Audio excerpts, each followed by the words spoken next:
listener production.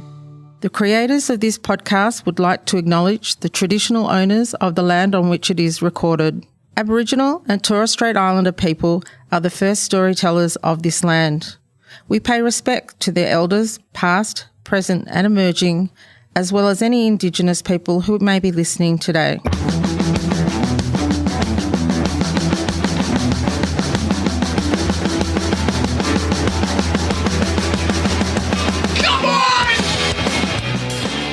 Everyone relax, this is TOFOP. I'm Charlie Clausen.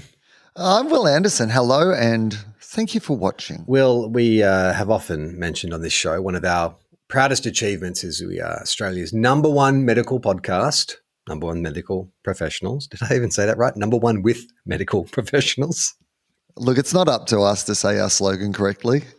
Here's what I would say is that, look, in the medical community, it seems like a disproportionate amount of people.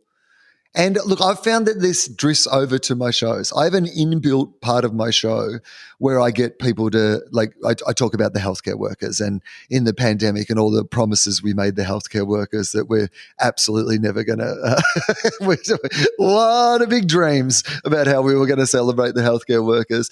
And every night when I go out on stage, like that bit starts by me, identifying, are there any healthcare workers in the audience tonight? Clap your hands. And I will say, the disproportionate amount of healthcare workers who listen to this show has seeped over to the disproportionate amount of healthcare workers. Your general public audience. Mate, I would doubt there's another profession that is as well represented in my audience as healthcare workers. So maybe we need to pander to it. You know how right-wing grifters often they start off just like journalists or media performers, but then they're like, oh. This is how we lean into the rabbit hole. Yeah, it's like. What's working better? You know what sucks is people don't wash their hands. Don't you hate people who don't wash their hands?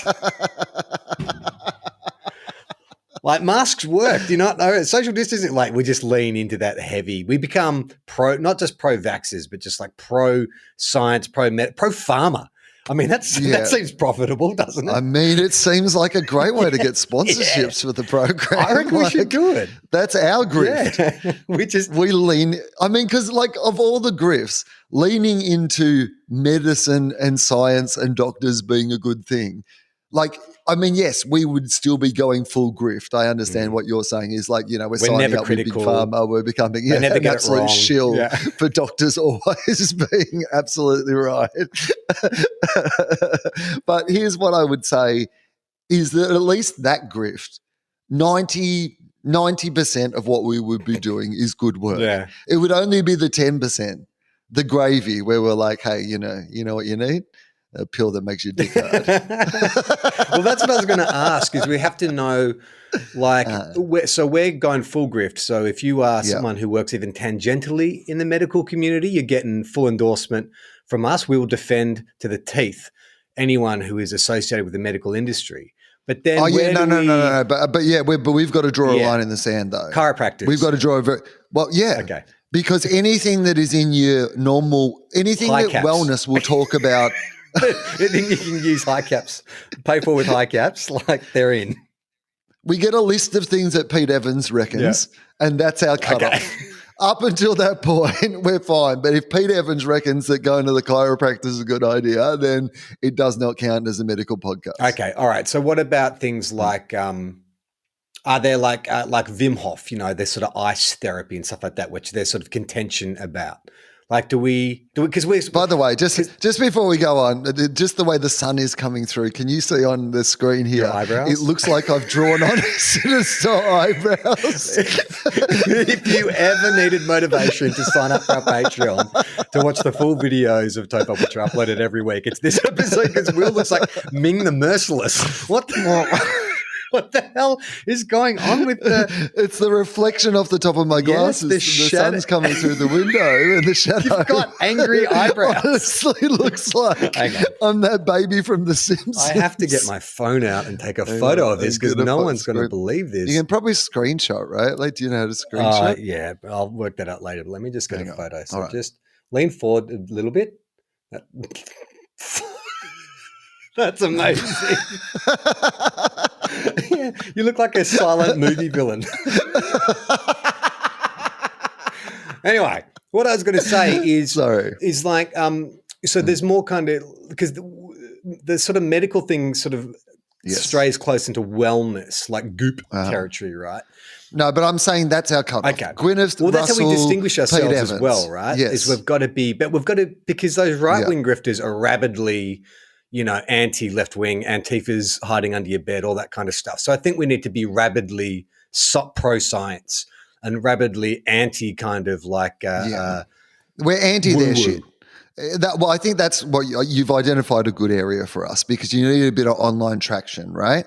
So just being pro-medicine isn't actually that much of it's not quite meaty enough because in general, I think most people are kind of pro-medicine as an idea, right? Like if you're sick, you mostly go to the doctor. You mostly trust what they say. If you need an operation, you go to a hospital. I think in a general sense, we've all bought into that being the prevailing wisdom, I told right? that story about the anti-vaxxer I was talking to where he said he doesn't trust doctors, but surgeons are cool. They've done the work. That was the bit that I think broke my brain. I'm like, but surgeons are doctors. Like that's how you get to be a surgeon. They're the best doctors. Right. You have to be a doctor first and then go on and then keep going. They make you be a doctor for ages before you actually get to cut into somebody. So yeah, I like this. I like this. Okay. So obviously we have to lean into debunking the pseudoscience as part of this. So I think we've got to, whatever those tenets of your Gwyneths and your Russells are, maybe we have to debunk. I don't know what the legitimacy of the Wim Hof thing is, right? Maybe there is some genuine science behind that. It seems to be very popular, and it seems to be, I think that's a good one to suggest, because that one feels to me like that maybe that could be based in medicine. I don't know. It feels medicine-y. Yeah. Well, the great thing about this is, so you take a right-wing grifter, like a Dave Rubin is a classic example where he started off, I think, on the left, and then he has used that history to kind of frank his credentials as a right-wing mouthpiece, where he's like, I was on the left, but, they lost their way and I'm here to call them out.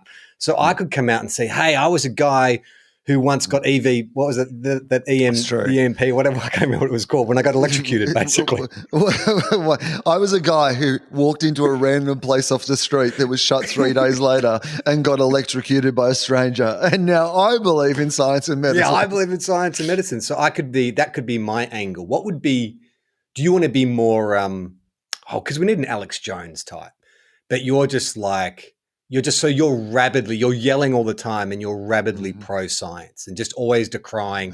Because I think you can still... to be honest, it's not too far away from where I am most of the time anyway. Perfect. So the best... I just have to lean in. The best wrestling characters are the extensions of your natural personality. So I think you lean into that. And what's good about that is just because you're pro-science doesn't mean you can't seed conspiracy theories about the opposition. You can still come up with some crazy shit about goop and whatever and alternative thinkers and holistic medicine and all that kind of stuff. Lizard people can be totally through that, pedophile rings at working out of holistic centers. You can totally throw those allegations around. Can I? Because isn't that anti-science? Isn't the idea of spreading conspiracy? I understand. I think it's debunking videos though. But yes, leaning into them. So it's not just that Wim Hof, for example, and I don't know, but say you were going to debunk Wim Hof as a thing. You lean very much into the whole, look at him, he's a weirdo. Look at all these weirdos who believe in this. You're all weirdos. You know what I mean? It would be kind of presented in an outrageous way, but backed by whatever science there was in the situation. But you would attack, what do they say? You'd play the man. Not just the issue, I guess, is what you would be bringing to the table. Because doctors, famously healthcare workers, they're very much about not playing the man. You've got to it's okay. Whereas I think that we could go on the attack. Okay. Well, let's get into Wim Hof because look, I just brought that off the top of my head. I don't actually know that much. I know, but it's a good example because it sounds like something that could be science and could have science behind it. But then recently I've seen Wim Hof and I've heard Wim Hof talk. Yeah. And I'm not sure I trust anything that fella said. Okay, so this is great. So this is a strategy meeting for our brand new YouTube channel, which is we are just rabidly pro-science. Yeah, and we've pro-science. decided we're just going to do some big yellow writing YouTube videos about like Wim Hof exposed or Will Anderson destroys Wim Hof, all that kind of stuff. Yeah. So we use all the same mechanisms, 100%. algorithms, like language. That's right. All destroys. Yeah. It's constly us destroying people. Yeah, to his face. Like, that's my favorite one. So-and-so gets destroyed to their face. Okay, so this is our strategy meeting. So I'm just going to go through the Wim Hof Wikipedia page and we work out where we can start throwing shade. Sure. Okay. Yep. Wim Hof was born in 1959. I mean, firstly, is it Vim or Wim? Oh, well, it's written Wim, but I would assume that it's pronounced Vin. Well, hang on, where's the pronunciation? Okay, so I'm already suspicious. What's he trying to hide? It's definitely like, Vim. Tell us, He's Dutch. Is it Vim? Yeah. Yeah, okay. And well, I've got my first criticism. He's also known as the Iceman. Yeah, well, I mean, that's prejudice, isn't it? Totally. I mean, if your nickname is the Iceman, of course you're going to be pro-ice. Yeah. Okay, so he's a motivational speaker, an extreme athlete, noted for his ability to withstand low temperatures. He previously held a Guinness World Record for swimming under ice and prolonged full body contact with ice. He holds a record for barefoot half marathon on ice and snow. And he attributes... Right. So here's my first thing I would be saying. This person needs help. Like, why am I taking advice from a guy who thinks a good way to spend your life is being the guy who's been under icy water the longest of everybody and then like running marathons on barefoot on ice? Like, this is not a fella. Like, if a guy came up to me and just said, I've been running on ice, would you like some life advice? I'd be like, no, thank you, sir. Well, you know who else puts their body through extreme physical torture is bloody David Blaine. But he admits he's an entertainer. Like, he's not trying to say you guys should do this, but here's Wim Hof coming in and trying to make, some kind of like healthcare profits off people's naivete. Exactly. The Iceman cometh. He attributes these feats to his Wim Hof method, a combination of frequent cold exposure, breathing techniques, and meditation. Hof has been the subject of several medical assessments and the New York Times bestselling book, What Doesn't Kill Us, written by investigative journalist Scott Carey. Well, the New York Times, Will. Hang on, wait a minute. What's our view if we are pro-science? Because I know how the right feels about the New York Times, and even large sections of the left don't really like them either. They're in a no-win situation. How does our grift view the New York Times? Are we pro or anti? I reckon a lot of medical professionals probably still read the New York Times. Like, if we're talking our high-end surgeons and people like this, I feel like we've got to be – I feel like if we're leaning into the grift of this, like if we want the big money to be coming in to finance this operation, then I think we're pro New York Times. Okay. All right. We're pro. I mean, you're limiting our points of attack, but I guess it is giving us a point of distinction from other grifters on YouTube. Can't all be attack. Okay. Sometimes you've got to concede something so that you. So you sound reasonable, right? Because we're just asking questions. Correct. We are reasonable. Just asking questions. Okay. All right. He came from a big family, bit of family tragedy when he was young. Okay. His first relevant experience with the cold goes back to when he was 17. He felt a sudden urge to jump into a freezing cold lake on Beatrix Park Canal. All right, so that is an immediate red flag to me. Like, who feels a sudden urge to throw themselves into a lake? That's someone. Not somebody you should be taking medical advice from. No. The first relevant scientific investigation of his method began in 2011 at Radboud University, which sounds suspicious to me. Radboud University.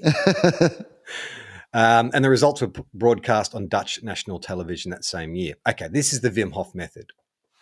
Hof markets a regimen called the Wim Hof method, or WHM, which involves willpower, exposure to cold water, and breathing techniques. Hof states that his method can reduce symptoms of several diseases, including rheumatoid arthritis, multiple sclerosis, coronavirus, and Parkinson's disease. Coronavirus? Yes, coronavirus. Okay. However, while hyperventilation might temporarily reduce inflammatory response to an injection of endotoxins, Hof's claims have not been scientifically proven. Yes, we're in. You're down, Hof. You're going fucking down. Yeah, man, we're going to take this guy down. This is awesome. Okay. Wouter van Marken-Lichtenbelt, one of the scientists who studied Hof, Wouter van Marken-Lichtenbelt. This is our man, okay, because he's on our side. Oh, sorry. Okay. Yeah, don't make fun of him. How dare you apologize? Sorry. Sorry. Wouter van Marken-Lichtenbelt, one of the scientists who studied Hof, said Hof's scientific vocabulary is Gallimimus. What does that mean? Sorry, we're too dumb to be these grifters. Hang on. What does that mean? Gallimimus. Gallimimus. Borrowed from the French. Translation. Nonsense. Okay. Fucking hell. Oh, yeah, okay. That was a long Mate, just say nonsense. entry. Well, that's what we're doing. We're dumbing it down for people because this is the problem sometimes with the medical community, right? They're too busy with the science and the facts to be able to communicate effectively. And the native language they speak. Come on, just speak English like the rest of us. Just dumb it down for the common man. That is our TOFOP. With conviction, he mixes so this is still a quote from the scientist. Yeah. With conviction, he mixes in a nonsensical way scientific terms as irrefutable evidence. However, Van Marken-Lichtenbelt goes on to say, when practicing the Wim Hof method with a good dose of common sense, for instance, not hyperventilating before you submerge yourself in water, and without excessive expectations, it doesn't hurt to try.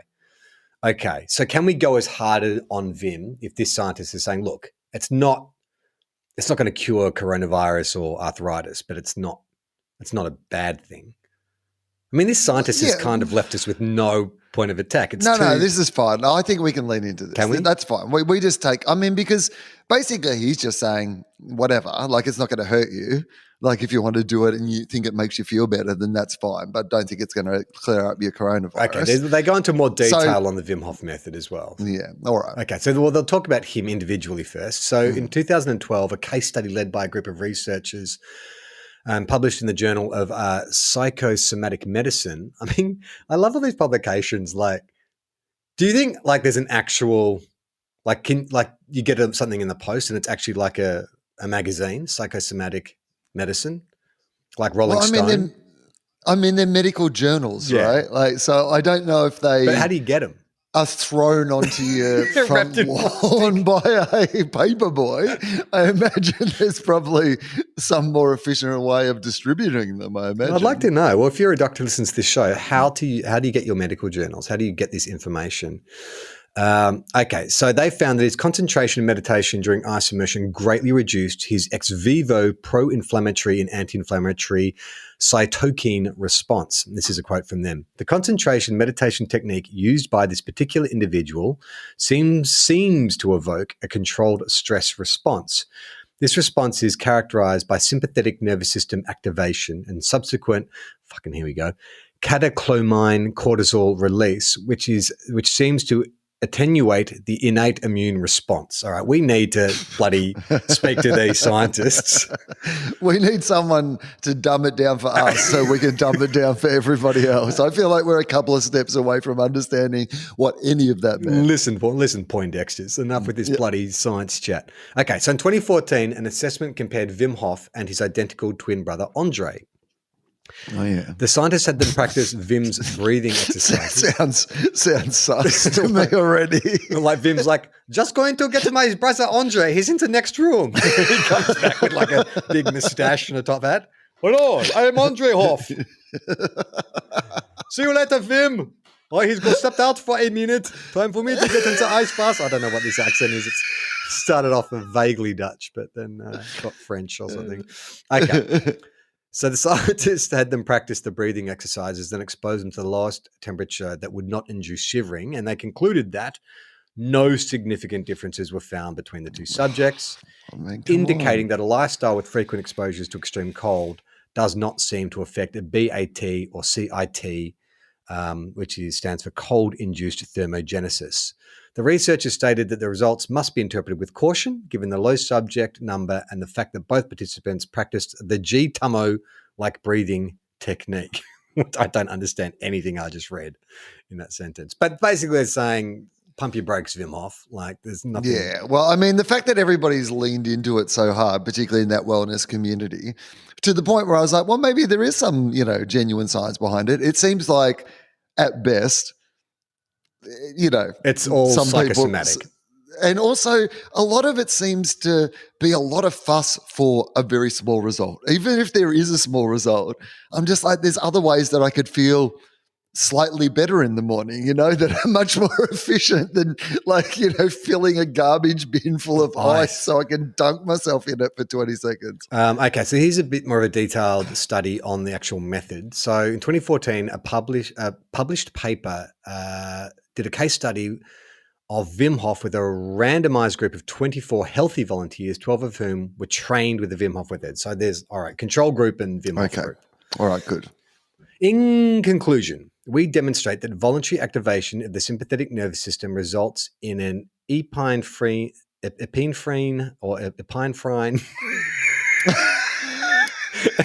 release.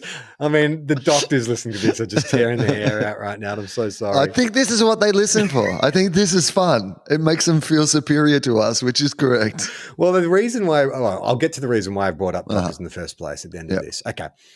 So it brings up the epinephrine or whatever, and subsequent suppression of the innate immune response system in humans in vivo. These results could have important implications for the treatment of conditions associated with excessive and persistent inflammation, such as autoimmune disease. Okay, so that's a little more promising on Wim's part. But like you say, jumping in a giant tub filled with ice to suppress inflammation or taking an anti-inflammatory. In 2014, the report dealt with the effects of the Wim Hof method on acute mountain sickness. Oh, yeah. Okay. Don't know what that is. During an expedition to Mount Kilimanjaro, a group of 26 trekkers who were trained in Wim Hof method used the breathing techniques to largely prevent and, if needed, reverse symptoms of acute mountain sickness. Okay, here's a quote again. In comparison with previous studies, this report may suggest that acclimatization as well as AMS symptoms relief can be safely accelerated. Based on previous data, it was expected that the majority of our group would experience severe AMS. All 26 trekkers had symptoms to some extent, but without prophylaxis, and none had severe AMS. Even though we discourage rapid ascent because of potentially lethal risks, we consider these outcomes to potentially be of great relevance for the prevention of AMS, as well as for rescue teams needing to ascend fast with little acclimatization time. Further research is warranted to expand or revise our understanding and the physiology of treatment of these conditions. Okie dokie. All right. That's nice and vague again. Very vague, but also kind of, again, one of those things that you're like, but also if you were going to climb a really high mountain, I imagine getting used to breathing in the cold would be handy in that scenario. But how's it going to help me in my day-to-day life? In 2015, a proof of principle study demonstrated that the Wim Hof method can attenuate. What does that mean, attenuate? I don't know. All right. Attenuate. All right, I'm just putting this. Attenuate. Reduce the force or effect of. Okay, so it can attenuate the inflammatory response through practicing techniques that are relatively easy to learn within a short time frame. But it remains to be determined whether the results of this study use an acute model of inflammation in healthy volunteers can be extrapolated to patients with chronic autoimmune disease. So it's one of those things where it's like when I got electrocuted, if you're already a fit person and you go to this place, yeah, chances are you may see some kind of like a 5% uptick on your whatever. But it's not a miracle cure. There's no one's who has like a serious autoimmune disease is jumping in an ice bath and suddenly being cured. Well, here's what I know from having had osteoarthritis for as long as I've had it now, so long, too long, is that you get recommended a whole bunch of things. And a lot of the time when they're recommended to you, it's a bit of this won't hurt. And for some people it helps. But we're not saying in any way that it will necessarily help in your circumstance, and they give you a list of those sort of things and you end up doing a few of them that seem to help for you and a bunch of the other ones don't seem to make any difference at all. And this feels very much like Wim Hof. He's basically in that category, but has been championed now by so publicly by this wellness movement. that like, and it's all just. I mean, have you seen like groups of people doing Wim Hof in public places? Because I've seen it a few times now where there'll be a crowd of people and a barrel, and then one by one they all maybe jump this in. this is where we get our online traction. So we've got to get out in public. Okay. We've got to get down to these barrel events and start. Yeah, well, just yell. Westboro Baptist Church style, like all Wim Hofs go to hell and stuff like that. I mean, because the next thing I was going to say is the next study was actually done by RMIT in Melbourne, and so we've got a local connection. So why don't we, like, we get our followers to go pick it outside RMIT? So they did a study, and their conclusion was there was significant decrease in ESR levels and ASDAS-CRP upon the add-on training program in the intervention group. These findings warrant full-scale randomized controlled trials of the novel therapeutic approach to patients with inflammatory conditions. Practicing the breathing exercises acquired during the training program results in an enhanced activity in the Cori cycle, and next to the previously established relationship between blah, blah, blah, blah, the current data indicate a role of lactate and pyruvate in the enhanced production of this key anti-inflammatory mediator in the overall anti-inflammatory phenotype observed in trained subjects. I don't know what that means, but we're protesting, Will. It's going to be hard to get that on a placard, though. I don't know what you said, but we don't like it. That's not science. We don't like what you said. I mean, are we in danger of, like, if we attack an institution like RMIT that have documentation and stuff? Well, it's just about show us the documents. Yeah, we want to see we're just asking research. questions. Yeah. Why is it? They're like, they were like, oh, it's public available. I don't know why you're. I mean, you basically read a passage on Wikipedia. If you think it's not publicly available. We published this report. It's fine. Oh, here we go. Here's a topic that is ripe for us to exploit. Wim Hof method related deaths. Okay, good. How many people do you think? Well, not good, but. Yeah, great. Now the pro Wim Hof YouTube channel has just clipped that, and now we're fucked because you missed one. Well done. Just ruined our grift straight away. Will Anderson destroyed by own words. Okay, so there's been guess how many people have died in Wim Hof related events?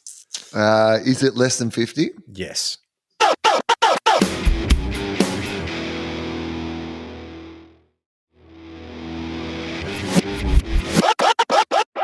$17. Less. 12. Less. 8. Higher. Okay. 9. 9. There have been 9 people have died while attempting Wim Hof. 4 practitioners drowned in 2015 and 2016, and relatives suspected the breathing exercises were to blame. In 2021, a Singaporean man drowned in a condominium pool while attempting the method. At least one person has died from a heart attack after cold water immersion. Ding, that is the one. Mm-hmm. That's the one that we can really exploit. The leading cause of death with the Wim Hof method seems to be a shallow water blackout where practitioners hyperventilate in or around water and unexpectedly lose consciousness. Though Wim Hof's safety video explicitly states doing breath work in water is dangerous, Wim Hof has been filmed teaching deep breathing techniques to instructors in water as late as 2023. Good. We can get some vision of that. We slow it down. Slow it down. Black and we white, put circles scary around music.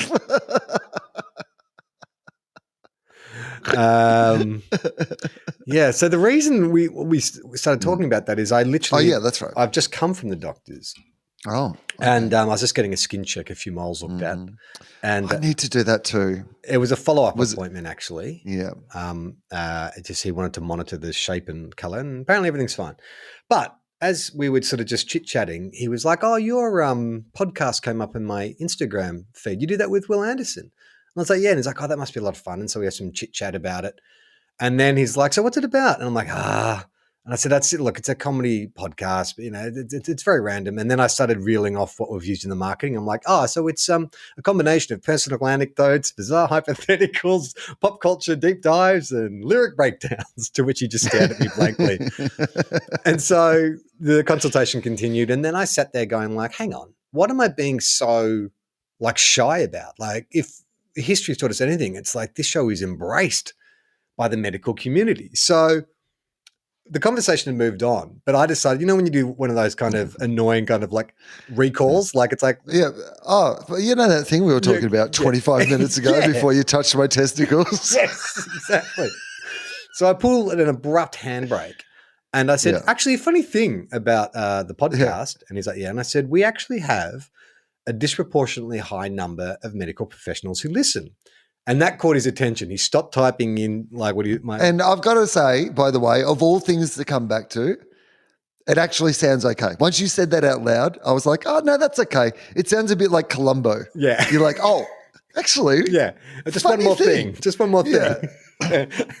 And so that caught his interest. And he said, what do you mean? And I said, oh, well, the feedback we get from people like emails and contacted on social media, there seems to be a high number of like doctors. We've had neurosurgeons. We've had psychiatric health professionals, nurses, chiropractors, physiotherapists. And he's like, oh. And he just sort of like brushed it off as that's what an interesting quirk. But I wasn't done. And I said, yes, we have a theory on why that is. And he said, what's that? And I said, well, you guys, your job is so all consuming and I imagine it requires a lot of concentration. We think that maybe sometimes you just need some brain bleach, some useless bullshit to listen to. And he stared into my soul. He was not, he said, that's not accurate. I'm like, what? No, I mean, I'm not saying that you guys like all need it. I'm just saying it would make sense. It's such a silly podcast and what you do is such important work that I can understand. And he was like, yes, but we don't, that's not how a doctor, that's not how the community. And I'm like, all right, mate. Like it was just meant to be. Hashtag not all doctors. Hashtag not all doctors. I know. I don't know where he took offense to what I was saying, which is just like, maybe doctors like some silliness. Because you were only making fun of yourself. Yeah, absolutely. Like you were putting them as high status and yourself as low status in this situation. And he got offended at that. Yeah. Well, I think it was because we did have a small conversation about stand-up comedy before we got on to what's the show about. He was like, oh, Will's very funny. And then he talked about some of his favorite comedians that didn't include you. Of course. Peter Carl Barron. Dylan Moran. But then he was like, oh, have you ever done stand-up? And I said, oh, like a long time ago. And then that's when I got into it. Famously. But I think I think he thought maybe because of, your big celebrity status that maybe it would be a bit more of a highbrow podcast. There'd be a bit more something exceptional about it. And then my underwhelming... I think generally that has been the consensus from people over the years. It's like there's a fair amount of the rest of my audience who are like, yeah, glad Ross if he's back because we really can't put up with your other bullshit. And that was the attitude of this doctor. He was just like, we don't need bullshit in our lives. I'm like, no, I'm not saying you need it. I'm saying that the doctors who sometimes it's good who do. And I thought this would be just like a fun thing that we can joke about, a little riff. Because I thought he would be like, oh, well, maybe I'll have a listen, and and then next time I come in, he'll be like, hey, it's Australia's #1 medical podcaster. But no, this dude was like, I'm not having that shit. Like, you are not going to bring my profession into disrepute. I was so... We're not, though. It's high status. Or was it he saying that it's disrepute? We are even lowering because the entire medical professional by our association. by them listening to us and us identifying it. Is that... How's that on us? I think that was how it came across to me. Now, look, maybe I'm being too sensitive, but we've been embraced with such warmth online and with the emails and correspondence we get that I just assume it would translate to real life. It would translate somehow. By the way, we started the show with you having incredibly angry eyebrows. Now a giant shaft of shadow has fallen across your face and you're almost in complete blackness. It's like you're in witness protection now. It definitely has a sense of I'm being interviewed on a current affair and they don't want to identify me. I don't think we mustn't have, just the particular time of the year plus the time of the day that we're recording, but we've got the sun is literally giving me the full gamut of everything that it could possibly. It's like a whole shadow play. It is like, amazing. as you said before, this is the reason that we film these things. It's rare that something actually happens that is worth watching the video for, but today I believe this is. We're getting an entire light show. Yeah. Hey, I came across this Reddit topic, which just has been in my head for a couple of weeks now, and I wanted to bring it up with you. So it's very simple. It's just a simple post, subject line, and no follow-up. And the question is, how many syllables are in the word crisps? How many syllables? Yeah. Say crisps. Are in the word crisps.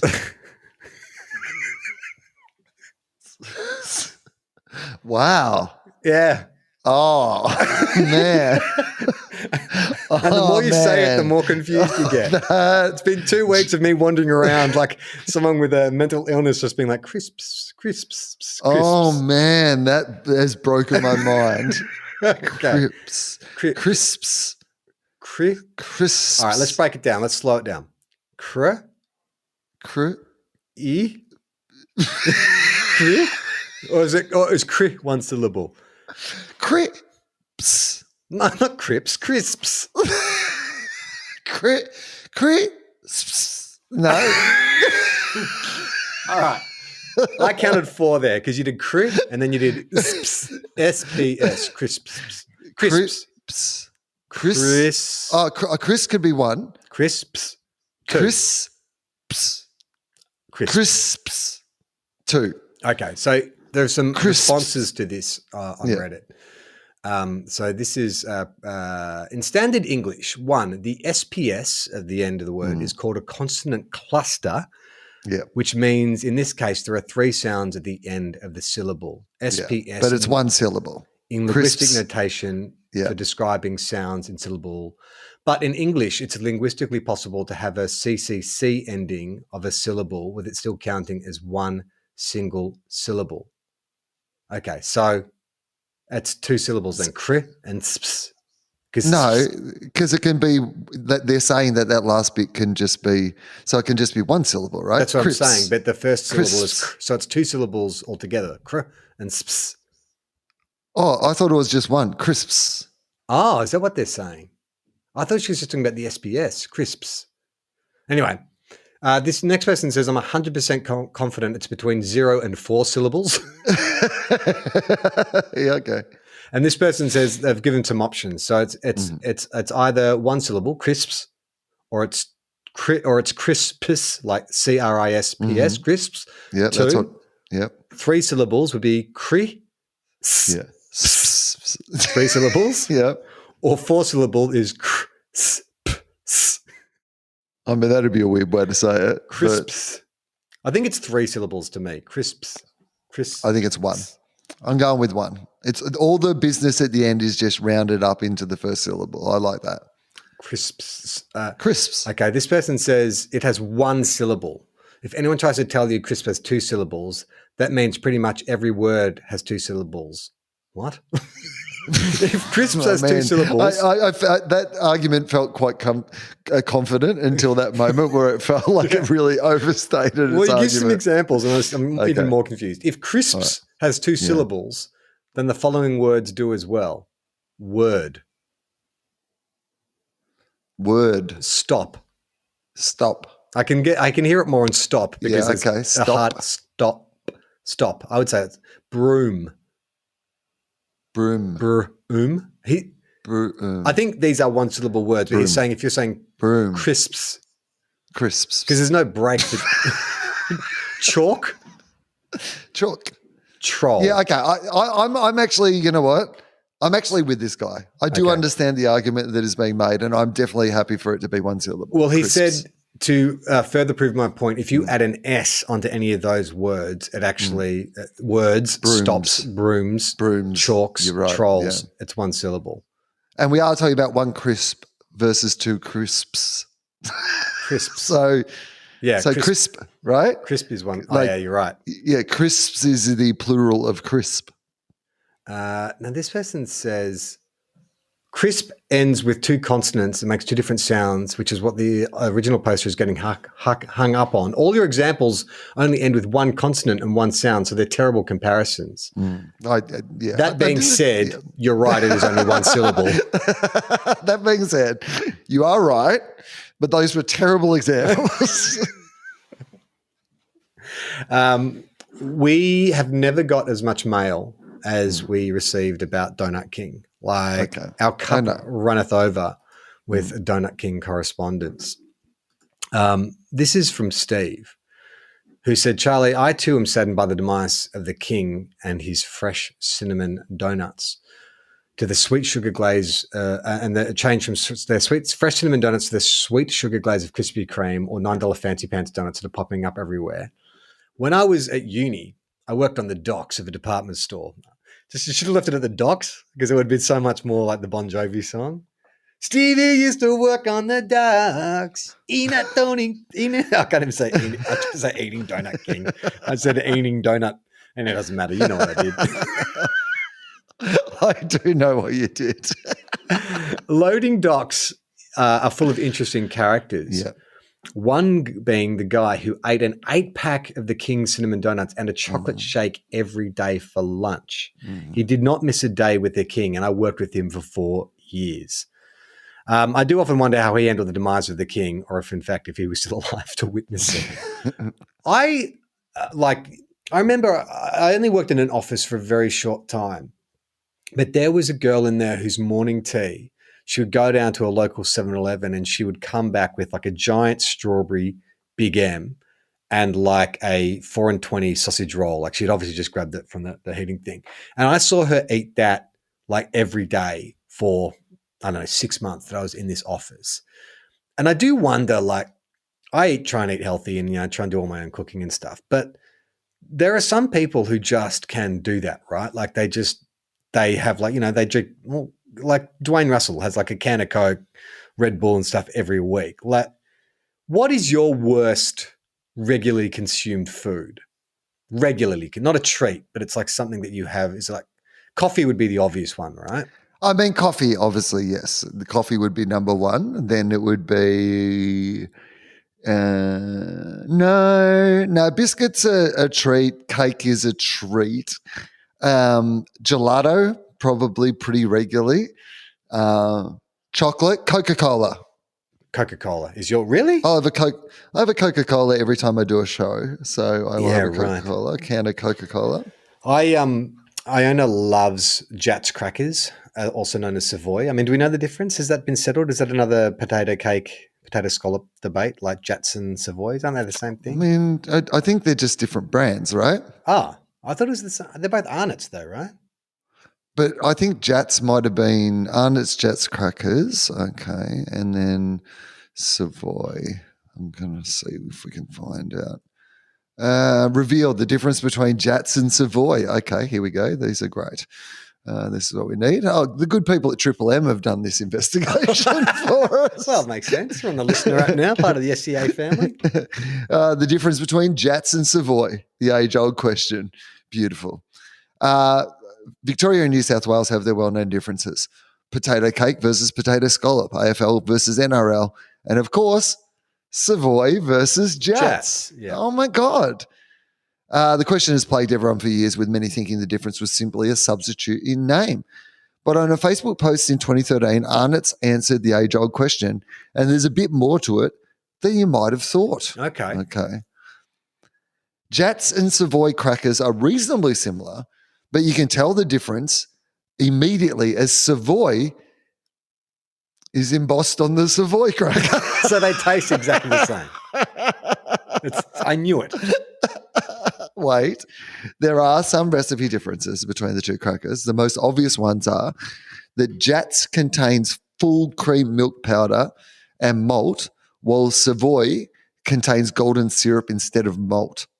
I mean, not much of a difference, really. Not a huge difference. Savoy were on the market in Victoria and Tasmania before Jatz. Okay. They were then made in Melbourne by the Brockhoff Biscuit Company. Arnott's joined with this company in the early 1960s and adopted many of its products. It was decided to keep Savoy and Jatz because consumers in Victoria and New South Wales were equally passionate about their local brands. So can I ask, though, does that mean that two independent biscuit makers were making crackers the exact same way? I mean, similar. One of them had Savoy written on them, though. So, but that's strange. Unless it's just like a standard cracker, like there's like. Well, I mean, it is your basic cracker, right? Like it's one of the original crackers. Well, here's what I was going to say is that so Iona loves those crackers, so it's a little bit of an afternoon tea or some cheese and crackers or whatever. But I started getting addicted to these motherfuckers because you can put anything on them and they taste great. Like I often would just slather butter on like a handful of like Jats crackers. But then I was like, I wonder what happened if I, like, you know, you've got your savory, that's the obvious option. But then I started experimenting with like honey, maple syrup, like coconut sugar. Like I was making these Jats-based treats and getting to the point where like I would buy a box of Jats, you know, for the week for afternoon teas for Iona. And then after like 2 days, they'd be gone because Dad had gone up, maybe after like a particularly got a Jat spree, right? I understand, a little Jat binge. A little Jat spree where I would just burrow in and I had to get to the point, like Jem often jokes about me and biscuits, like, everyone knows about the donuts, but biscuits are the number one thing. Jem tells this story about when we used to do music videos. So often on a shoot, you'll have like a bunch of leftover just catering and stuff like that. And one day we had like a full box of family assorted cream biscuits. And we had our editor come to our place to cut this video. And I was unpacking all the leftovers from the shoot.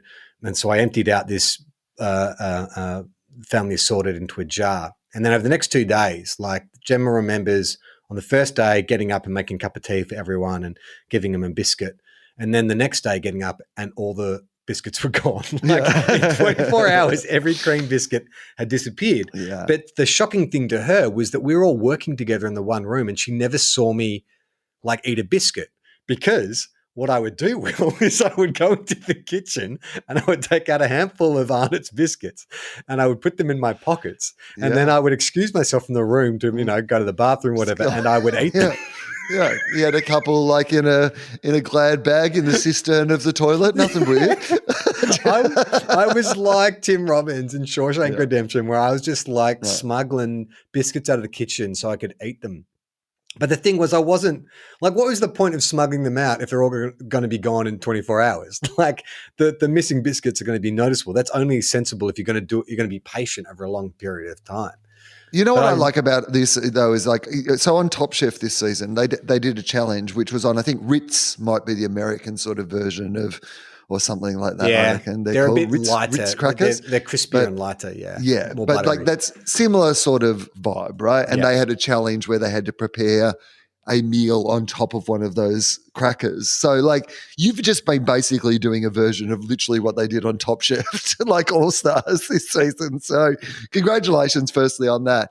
Now for our overseas listeners, they might not be aware that Jats crackers is of course also Australian rhyming slang for knackers / testicles. So do you think there's some Freudian thing going on here where you just like the idea of like dripping some butter and honey on some testicles is like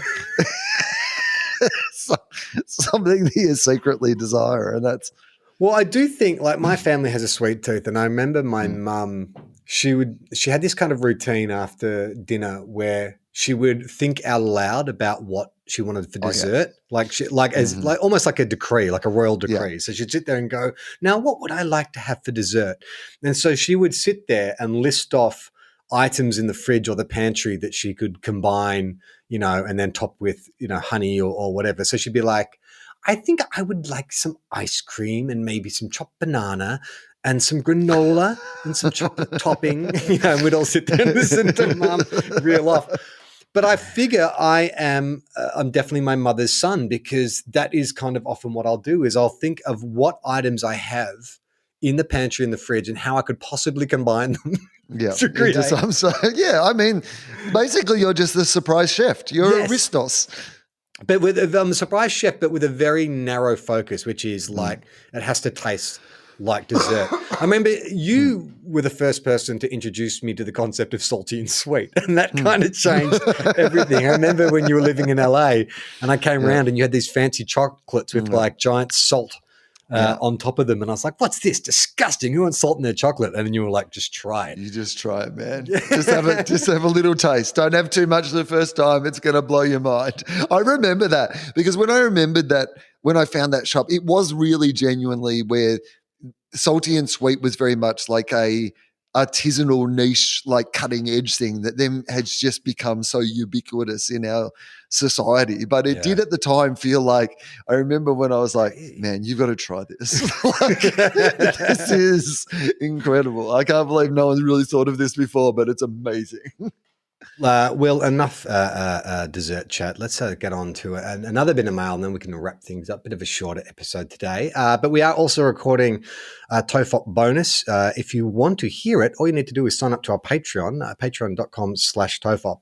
We do ad-free episodes every week of TOFOP, philosophy, and FOFOP. So if that is your jam, you can find all the episodes there. Plus, we do a bonus episode of TOFOP every fortnight, plus a heap of other great bonus content, artwork from James Fosdyke and the like. And we've had a Patreon for about 5 years now. So if you are a what's the word, completionist, archivalist, what's someone who likes to know everything about something? What do you call that? Completist? Both of those are good descriptions, I think. Yeah. So if you're not my GP and you are someone who you think might like more TOFOP, then go to our Patreon and check all that out. And also you can go to YouTube, TOFOP TV on YouTube, where we put highlights of the show every week. Okay, this is from Mel. That's right. Hi, Mel.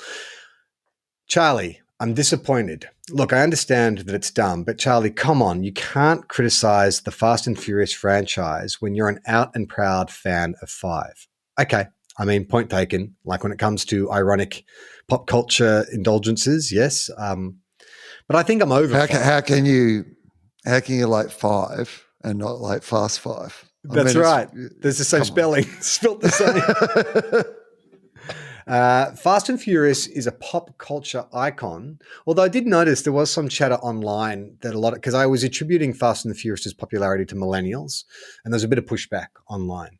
A lot of millennials saying, "Hey, don't blame us for its popularity. We're not sole to blame. There's plenty of Gen Xers in there and Boomers who seem to enjoy the what is it? The dramas of the Dom Peretta? Yeah. Dom. It's definitely one of those. Dom Pareto? Pareto? Dom Pareto? Yeah, I'm going to say Pareto. Dom Pareto. It's family. Like it or loathe it, as someone who sits down and commentates on pop culture every dang week, I'm disappointed in your lack of interest. Oh, this is my Radiohead. Oh, my God. Okay. Calm down. This is people like, you've got to know it. You've got to know about it. I think I do, though. I think the Fast and the Furious is a franchise where you only need to Toretto, not Pareto. Pareto. I think Toretto. No. I've been a fan of these films from the start. Okay, let me bloody frank my credentials. I saw the original Fast and the Furious at the cinema, back when it was a car racing movie. Let me go with all my credentials, which is like I've seen every single one of these films, despite the fact that I have not enjoyed any of them, because I believe it is a cultural phenomena and it is my responsibility as a cultural commentator to have my head around it. Oh, shit.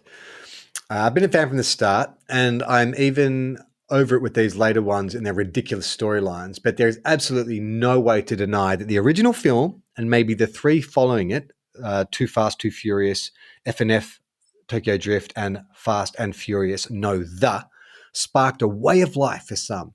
I would dispute that the first one is good. I think the first one is a passable crime action film, but I don't think it's in any way great. In fact, the fact that it spawned so many sequels is amazing.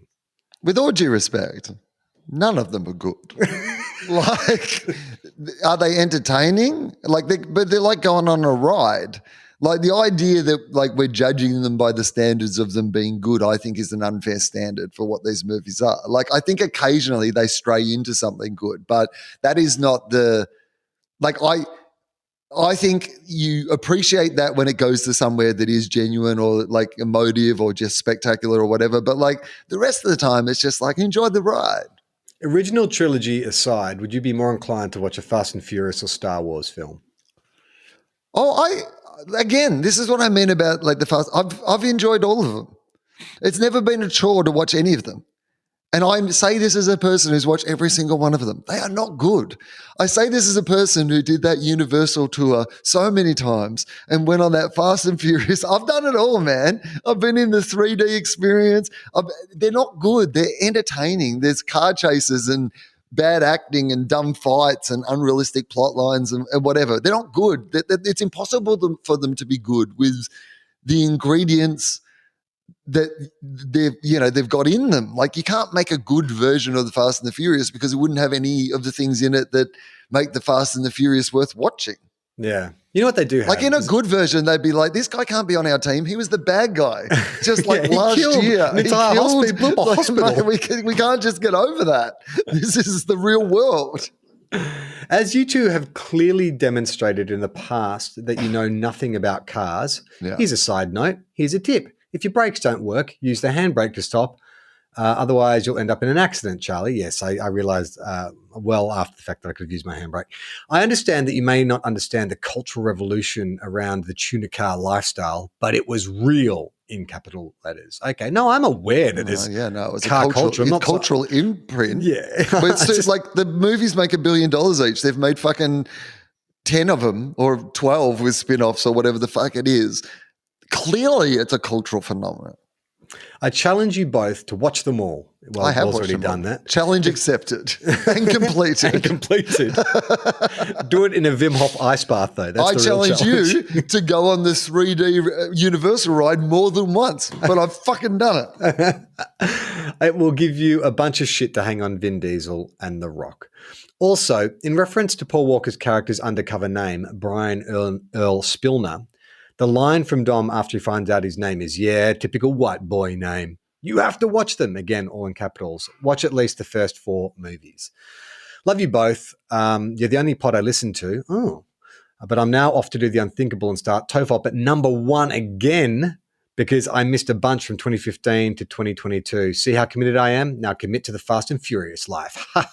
Well, so here's what I'm going to say. Joker. Not only have I watched all of the Fast and Furious movies, and I will absolutely go and see the new one, I have been on that Universal 3D ride, and the most disturbing and scary thing about that is it's old school graphics. They haven't updated it, so Vin Diesel's head does not look great.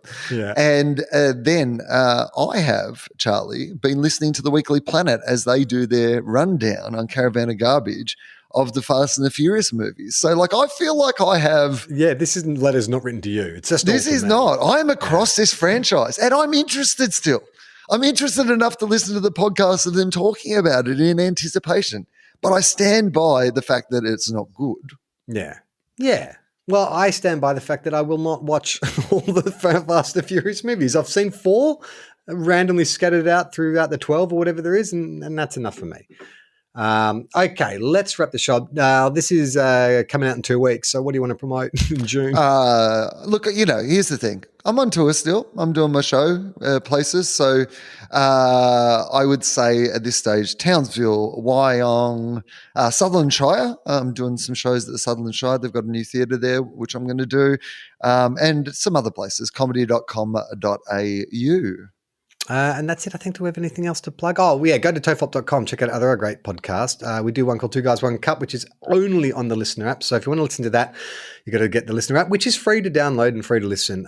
But failing that, if you live overseas, you can use a VPN and listen to the website. The show's been doing really well. It's been very funny this year. I've enjoyed it. And Podcast Mike, if you're missing his dulcet tones on TOFOP, you can hear him. He's now a regular guest, completely... Very funny, taking over the entire podcast, to be honest. It's very... Like, particularly this last week is like, honestly, I don't know if I've laughed that hard in a very long time. Willosophy is back, a whole bunch of new episodes with some really interesting comedians. So I would recommend people checking that out as well. All right, that's it. That's the show for this week. I'm Charlie Clausen. I'm Will Anderson.